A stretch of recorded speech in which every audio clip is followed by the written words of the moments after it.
السلام علیکم ورحمۃ اللہ وبرکاتہ۔ الصلاۃ والسلام علیک یا رسول اللہ، الصلاۃ والسلام علیک یا حبیب اللہ، الصلاۃ والسلام علیک یا نبی اللہ وعلی آلک واصحابک یا نور اللہ صلی اللہ تعالی علیہ وسلم۔ سیدنا امام حسین شہید کربلا، امام عالی مقام سبت رسول رضی اللہ تعالی عنہ وارضاہ عنہ، جب مدینہ طیبہ میں تھے اور آپ کو یزید نے بیعت کے لیے اصرار کیا، اور جانتے ہیں مدینہ کا گورنر ولید بن عقبہ امام حسین کو اپنے گھر میں بلایا اور رات کے وقت کہا کہ آپ یزید کی بیعت کر لیں، سب ٹھیک ہو جائے گا۔ آپ نے ایک تاریخی جملہ فرمایا تھا، آج وہ سب مسلمانوں کو یاد ہونی چاہیے۔ امام حسین نے یہ نہیں کہا میں حسین رسول اللہ کا نواسا یزید کی بیعت کروں گا فاسق و فاجر کی، یہ نہیں کہا آپ نے۔ توجہ چاہتا ہوں، آپ نے یہ نہیں فرمایا، بلکہ یہ فرمایا مجھ جیسا اس جیسے کی بیعت کیسے کر سکتا ہے۔ یہ قیامت تک آنے والوں کے لیے میسج ہے، حسین جیسا کبھی بھی یزید جیسے کی بیعت نہیں کر سکتا، اور نہ ہی ویسوں کی طاقت کو وہ مان سکتا ہے۔ اور الحمدللہ ہماری ماؤں نے بچپن سے ہمیں حسین کو ہی سنایا ہے، یزید کو نہیں۔ اس لیے آج اگر کسی تخت پر یزید بیٹھا ہو تو ہمیں ڈر نہیں لگتا اس بات کا کہ وہ گردن اڑا دے گا، ہمیں اس بات کا خوف نہیں لگتا کہ پھانسی پر چڑھا دے گا۔ ہمیں اس بات کا یقین ہے کہ اگر ہمارے ٹکڑے بھی ہو جائیں گے تو انشاءاللہ ہماری روح کربلا ضرور پہنچیں گی۔ امام حسین کے ساتھ قیامت کے دن اٹھائے جائیں گے، حق بات کرتے ہوئے اگر دنیا سے جائیں۔ عزیزان گرامی وقار، میں تاریخ کی چند جھلکیاں آپ کے سامنے رکھوں گا، میں چند مثالیں آپ کے سامنے رکھتا ہوں۔ طاقت کسے کہتے ہیں، قوت کسے کہتے ہیں؟ جیم میں جا کر باڈی بنانے والا طاقتور ہے، کاجو بادام کھانے والا طاقتور ہے، مکے مارنے والا طاقتور ہے۔ کون ہے طاقتور؟ طاقت کسے کہتے ہیں؟ میرے عزیزو، اصل طاقت تو یہ ہے کہ تم استعمال اپنے ہاتھ پیر کچھ بھی نہ کرو لیکن کھلبلی دوسروں میں مچی رہے، یہ اصل طاقت ہے۔ یہ رب تعالیٰ کی طرف سے دی ہوئی ہوتی ہے انعام میں۔ ورنہ آپ سوچ سکتے ہیں کہ حسین اعظم کے ساتھ جو لوگ آئے تھے وہ کل قافلہ کتنا تھا؟ الگ الگ روایتیں، امام حسین کے ساتھ 135 لوگ تھے، بعض روایات میں ہے 96 تھے، 96 لوگ تھے، بعض روایت میں 82 تھے، شہید ہونے والوں کی تعداد 72 ہے۔ لیکن اس بات پر اکثر علماء محدثین کا خیال ہے کہ 82 لوگ تھے، 82 لوگ تھے۔ 82 کے مقابل میں کتنے لوگوں کو آنا چاہیے راستہ روکنے کے لیے؟ اگر کسی عام آدمی سے بھی پوچھے تو ڈبل کر دو، ٹرپل کر دو، 4 گنا زیادہ کر دو۔ نہیں، 82 کو روکنے کے لیے پہلے 1000 لوگ آئے، پھر وہ 1000 کے بعد 4000 پلس آئے، 5000 لوگ صرف 82 لوگوں کو روکنے کے لیے آئے راستہ۔ پھر یہ لوگ 4 دن تک راستہ روکتے ہی رہے، 5000 لوگ مل کر۔ 10ویں محرم ہونے سے پہلے پھر تقریباً 16000 لوگ آئے، یعنی تقریباً پورے ٹوٹل ملا کر 22000 کے قریب، 21000 سمتنگ کچھ۔ 22000 کی فوج کیا معنی رکھتی ہے؟ کس کو روکنے کے لیے؟ 82 لوگوں کو۔ اسی سے سمجھ میں آتا ہے اصل طاقت کسے کہتے ہیں۔ طاقت اسی کو کہتے ہیں کہ ادھر 3 دن کے بھوکے اور پیاسے ہیں، ان کے خیموں میں ساز و سامان بھی نہیں، جنگ کے اسباب بھی نہیں، اور وہ جنگ کی نیت سے بھی نہیں گئے، اس کے باوجود 22000 کے سینوں میں جو کھلبلی مچی ہے، دنیا اسی کو سمجھ نہیں پا رہی ہے۔ اگر دنیا یہ سمجھتی ہے کوانٹیٹی کا نام طاقت ہے تو ہم اس کو رد کرتے ہیں، نہیں، کوالٹی کا نام طاقت ہے۔ ایمان یہ اصل طاقت ہے۔ اور ایک تاریخی بات میں آپ کے سامنے رکھتا ہوں، امام حسین کا راستہ روکنے کے لیے سب سے پہلے یزید کی فوج سے جو شخص آیا تھا اس کو حر بن یزید کہتے ہیں، حر بن یزید الریاعی۔ 1000 کا لشکر لے کر کے یہ امام حسین کا راستہ روکنے آئے، 2 دن تک ادھر ادھر گھماتے رہا، اور جب جب نمازیں ہوتی رہی امام حسین مصلی امامت پر ہیں اور یہ یزیدی اقتدا بھی کر رہے ہیں، ہر جماعت امام حسین کے پیچھے ہو رہی ہے۔ لیکن میں آپ کو بتاتا ہوں 10ویں محرم سے پہلے امام حسین نے خطبہ دیا اور یزیدیوں سے کہا کیا تم میری حیثیت کو نہیں جانتے؟ میں فاطمہ زہرا کا بیٹا ہوں، حیدر کرار کا نور نظر ہوں، رسول اللہ کا نواسا ہوں، میری نسبتیں کیا تمہیں نہیں معلوم؟ تم میرے خون سے اپنے ہاتھوں کو نہ رنگو، میں تمہارے پاس آپشن رکھتا ہوں، میں اس راستے سے اپنے واپس مدینے کی طرف جاتا ہوں یا کسی ساحل کی طرف یا دمشق جاؤں گا، جنگ کرنا نہیں چاہتا تم سے۔ یہ 3 آپشن جب امام حسین نے رکھا تو یزیدیوں نے ایک کو بھی قبول نہیں کیا، وہ جنگ کرنا ہی چاہتے تھے، امام حسین کے خون کے ساتھ کھیلنا ہی چاہتے تھے۔ لیکن جو حر بن یزید ہے، توجہ چاہتا ہوں، جو خود امام حسین کا راستہ روکنے کے لیے آیا، اس کے دل میں یہ بات آئی، اور اس نے آ کر کے 10ویں محرم کو یزیدیوں سے کہا میاں مان لو حسین کی بات، 3 میں سے کوئی ایک بات مان لو، ہم جنگ نہیں کرنا چاہتے، وہ رسول اللہ کے بیٹے ہی تو ہیں۔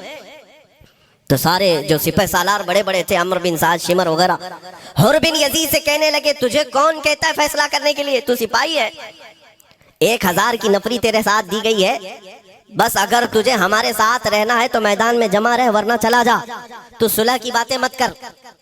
حر بن یزید اسی دن 10ویں محرم کو ان یزیدیوں سے کہتا اچھا اگر تم میرے اس بات کو نہیں مانتے تو تمہاری سپہ سالاری تمہیں مبارک، میں حسین کے خیمے میں جا رہا ہوں۔ جو یزید کی طرف سے آیا تھا وہ کدھر چلا گیا؟ مولا حسین کے خیمے میں۔ کب؟ صرف 10ویں محرم، ایک روایت میں 9ویں محرم کو، ایک دن پہلے امام حسین کے خیمے میں آیا، دست بوسی کی، معافی مانگی، اور امام حسین نے کہا اب تم جا سکتے ہو اپنے گھر۔ حر بن یزید نے کہا میں اس وقت تک اب آپ کا ساتھ نہیں چھوڑوں گا جب تک میرے جسم میں آخری سانس باقی رہے گی، میں آپ کے ساتھ رہوں گا۔ اب امام حسین کی وفاداری میں آنے والا کون تھا؟ اس لیے میں آپ کو ایک چیز دے جاتا ہوں میرے عزیزوں، اللہ عز و جل کی قدرت کے فیصلے ہیں، وہ جب چاہتا ہے کہیں سے بھی کسی کو ہدایت عطا فرماتا ہے۔ وہ باطل قوتوں کے موجود پلنے والا بچہ بھی کبھی رب تبارک و تعالی ہدایت دیتا ہے، اسے عالم بناتا ہے، اور کبھی کعبے کی چھاؤں میں پلنے والے کو مولا ابو جہل بھی بناتا ہے، گمراہ کر دیتا ہے۔ حر بن یزید مولا حسین کے پاس آ گئے، جو بات مجھے کہنی ہے اس کے لیے مجھے اتنا واقعہ بیان کرنا پڑا ہے، میں اصل پوائنٹ کی طرف آتا ہوں، کیوں میں یہ بیان کر رہا ہوں۔ جب 10ویں محرم کو جنگ شروع ہوئی، عمرو بن سعد نے تیر چلایا، تو جانتے ہیں خیمہ حسین کی طرف سے سب سے پہلے میدان میں اترنے والا یہی حر بن یزید ہی، یہی اترے اپنے گھوڑے پر سوار ہو کر انہی یزیدیوں سے لڑنے کے لیے جن کی فوج میں یہ آئے تھے، ان کے مقابل میں لڑنے کے لیے گئے، اور جب لڑنے کی ابتدا ہوئی صبح سے دوپہر کے قریب تک وہ لڑتے رہے، زوال تک۔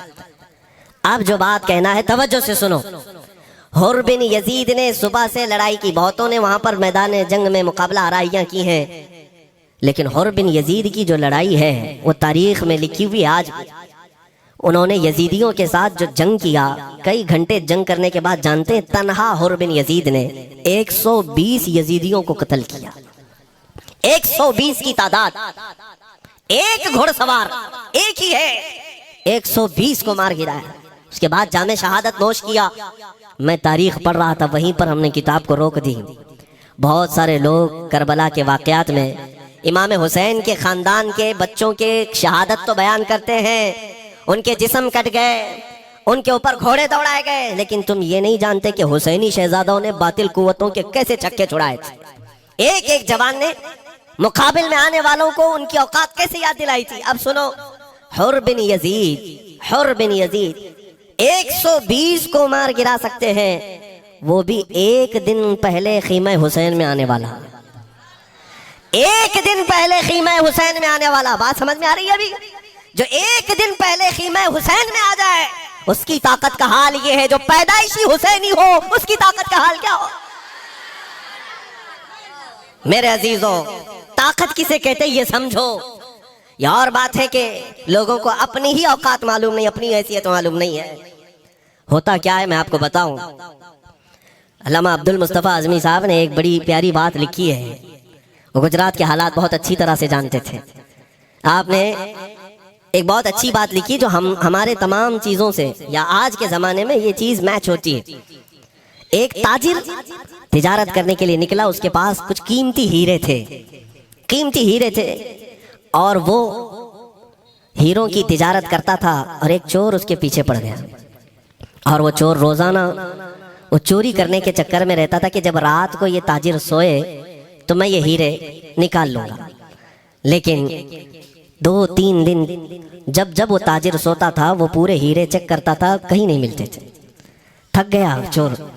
3 دن کے بعد اس تاجر کو اس نے پوچھا، چور نے کہا کہ تم ہیرے رکھتے کہاں ہو؟ دن بھر تو تمہارے پاس ہوتے، رات میں کہاں جاتے؟ تو اس تاجر نے کہا، عقل کا اگر تو استعمال کرتا تو تجھے بات سمجھ میں آتی، روزانہ میں تیرے ہی جبے میں رات کو یہ ہیرے رکھ کر خود سو جاتا تھا۔ وہ اپنا نہیں تلاش کرتا، اس کا تلاش کرتا، بلا تشبیہ و بلا تمثیل۔ میرے عزیزو، تمہارے پاس جو طاقت ہے تمہیں اس کا اندازہ نہیں۔ تم جو محبت مصطفیٰ صلی اللہ علیہ وسلم کی شمع اپنے سینے میں رکھتے ہو، مولا کریم کا وعدہ ہے تمہارے ساتھ، کانا حقا علینا نصر المؤمنین۔ رب تعالیٰ فرماتا ہم نے اپنے اوپر لازم کر لیا ہے کہ ایمان والوں کی مدد کریں، اور ہم نے مدد دیکھی ہے، رب تعالیٰ کی مدد دیکھی ہے۔ آج کے ان حالات میں مجھے بتاؤ، بھونکنے والے بھونک ہی رہے ہیں، باقی تمہارا کیا بگاڑ لیا، کیا تمہارا خراب کیا؟ بس یہ ہے کہ تم اپنے اندر کھلبلی مت مچاؤ اور زیادہ خوف و ہراس میں مت جیو۔ الحمدللہ مسلمان ہیں، مومن ہیں، کسی چور قوم سے تمہارا رشتہ نہیں ہے۔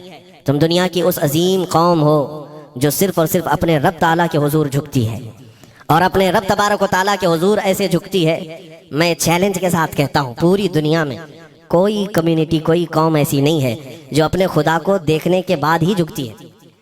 جس کی بھی جاؤ، ان کے خداؤں کی تصویر وہاں پر سامنے ہوتی تبھی جھکتے ہیں، وہ چاہے عیسائی ہوں، یہودی ہوں، کوئی بھی ہو، انہوں نے کوئی نہ کوئی یا مورتی بنائی ہے یا تصویر بنائی ہے، تب وہ جھکتے ہیں۔ تنہا تم ایمان والے ہو جو آج تک اپنے خدا کو دیکھا نہیں لیکن ہر دن سجدہ کرتے ہو، تمہارا یہ ایمان ہے۔ اور قرآن میں شروع میں ہی اللہ تعالیٰ نے جو تعریف فرمائی سورہ بقرہ میں، یؤمنون بالغیب، اللہ فرماتا ہے یہ وہ لوگ ہیں جو غیب پر ایمان رکھتے ہیں، دیکھا نہیں۔ اور دنیا میں کروڑوں مسجدیں ہوں گی، کسی مسجد میں اللہ کی تصویر ہے؟ کسی مسجد میں؟ اور یا تمہیں صلاۃ و سلام پڑھنے کے لیے میرے آقا کی تصویر دیکھنے کی ضرورت ہے؟ یہی تو تمہارا ایمان ہے میرے عزیزوں۔ میرے آقا کو ہم نے دل میں بسا رکھا ہے، اور جب حضور پاک کی یاد آئی بغیر تصویر دیکھے ہم کھڑے ہو جاتے ہیں، اور ان کی محبت ویسی ہوتی ہے، ہمیں کسی تصویر اور مورت کو دیکھنے کی ضرورت بھی نہیں ہوتی۔ تمہاری خصوصیات بہت ہیں، اللہ رب العزت نے تمہاری پیشانیوں کو محفوظ رکھا ہے، کسی اہرے غیرے کے سامنے جھکنے نہیں دیا، پیشانی مقدس ہے تمہاری۔ ہاں یہ تو نہیں ہے کہ تم کسی درخت پر بھی چلے جاؤ، پتھر پر بھی چلے جاؤ، چوہے پر بھی جھک جاؤ، سانپ پر بھی جھک جاؤ، نہیں ہے۔ ایک صحابی ہیں، ایمان لانے کے بعد وہ کہتے ہیں یا رسول اللہ صلی اللہ علیہ وسلم، دو واقعات ایسے ہیں جو زمانے جہالت میں ہم کرتے تھے، ایک واقعہ یاد کرتا ہوں تو رونا آتا ہے، اور ایک واقعہ یاد کرتا ہوں تو ہنسی آتی ہے۔ حضور نے فرمایا وہ دونوں کیا ہیں بتاؤ؟ انہوں نے کہا پہلا واقعہ تو یہ ہے جس کو یاد کر کے روتا ہوں کہ جوانی میں جب ہمارے گھر بیٹی پیدا ہوتی تھی تو ہم اس کا گردن مروڑ کر دفن کر دیتے تھے۔ آج مجھے یہ بات یاد آتی ہے تو رونا آتا ہے کہ ہم نے ایسے کئی بچیوں کو دفن کر دیا۔ عرب والے داماد بنانا نہیں چاہتے تھے اور بیٹیوں کو پہلے ہی مار دیتے تھے۔ یہ وہ صحابی کہتے ہیں اب یاد آتی ہے بات تو رونا آتا ہے۔ میرے آقا صلی اللہ علیہ وسلم نے فرمایا پھر ہنسی کس بات پر آتی ہے؟ کہتے ہیں زمانے جہالت میں ہمارے خدا جو ہوتے جن کی ہم عبادت کرتے تھے، تو جب سفر میں جانا ہوتا تھا تو آٹا گوندھ کر کے خدا بنا لیتے تھے، کیونکہ سفر میں جانا ہے اور ہر جگہ ان کو ساتھ میں رکھنا تھا خدا کو۔ وہ صحابی کہتے ہیں سفر کے خدا اور ہوتے تھے، ہوا کا الگ، پانی کا الگ، مٹی کا الگ، سب لے کر کے چلتے تھے۔ پھر حضور نے فرمایا ہنسی کس بات پر آتی ہے؟ وہ کہتے ہیں بیچ راستے میں اگر کھانا ختم ہوا تو کبھی خدا کا ہاتھ توڑ کے کھاتے تھے، کبھی پیر توڑ کے کھاتے تھے۔ ارے میرے عزیزو، 1400 سال بعد آج جب آپ ہنس رہے ہیں، اس صحابی کو تو اس بات پر ہنسی آتی ہوگی۔ میں یہ بات صرف اس لیے عرض کر رہا ہوں کہ شکر مناؤ اللہ رب العزت کا کہ تمہیں رب تبارک و تعالیٰ نے اس قوم میں پیدا کیا ہے جس کا ماتھا صرف وحدہ لا شریک کی بارگاہ میں جھکتی ہے۔ تم ایمان والے ہو، اور میں نے آیت یہی تلاوت کی خطبے میں، وَلَا تَهِنُوا وَلَا تَحْزَنُوا وَأَنْتُمُ الْأَعْلَوْنَ إِن كُنتُم مُؤْمِنِينَ۔ گھبراؤ مت، پریشان مت ہو، تم سب سے زیادہ سربلند رہو گے اگر تم ایمان والے ہو۔ یہ قرآن کی آیت ہے۔ ایمان کسے کہتے ہیں؟ ایمان کسے کہتے ہیں؟ یعنی اللہ نے فرمایا اگر تم ایمان والے ہو تو سب سے زیادہ کامیاب ہو۔ اب ہم پوچھتے ہیں رسول پاک سے ایمان کسے کہتے ہیں؟ میرے آقا کی زبان سے سنو، لا یؤمن احدکم حتی اکون احب الیہ من والدہ وولدہ والناس اجمعین۔ حضرت انس سے روایت ہے، حضور پاک صلی اللہ علیہ وسلم فرماتے ہیں تم میں سے اس وقت تک کوئی کامل ایمان والا نہیں ہو سکتا جب تک اپنے والدین، اپنے بچے، اپنے اور سارے انسانوں سے زیادہ میں اس کے نزدیک محبوب نہ بن جاؤں۔ حضور سے کامل محبت جب تک نہ کرو گے تب تک ایمان بھی کامل نہیں ہے۔ خلاصہ کلام یہی ہے کہ محمد سے وفا تو نے، تو ہم تیرے ہیں، یہ جہاں چیز ہے کیا، لوح و قلم تیرے ہیں۔ بس اسی بات پر آپ کو آنا ہے۔ اقبال بھی یہ کہتا ہے، میں جرمنی گیا، یورپ کا سفر کیا، وہاں کی ترقیوں کو دیکھا اور وہ لوگ بہت آگے بڑھ رہے تھے، میں اسی لیے سفر کیا کہ میں وہاں تحقیق کر کے آؤں، دیکھوں، اپنی قوم کو آ کر کے میں بتاؤں مسلمانوں کو کہ کس فیلڈ میں تم جاؤ گے تو کامیاب ہوں گے، سائنس میں، فزکس میں، جغرافی میں، کیمسٹری میں، میتھس میں، کون سی فیلڈ میں تم جاؤ گے تو زیادہ ماہر ہوگے۔ کئی سال اقبال نے وہاں کی خاک چھانی، تحقیقات کیا اور واپس جب آیا اپنی قوم کی طرف، علامہ اقبال کہتے ہیں میں ساری دنیا وہاں کی یورپ کی چھان کر کے آیا، یہی دیکھنے گیا تھا کہ میری قوم کس میدان میں اترے تو کامیاب ہوگی۔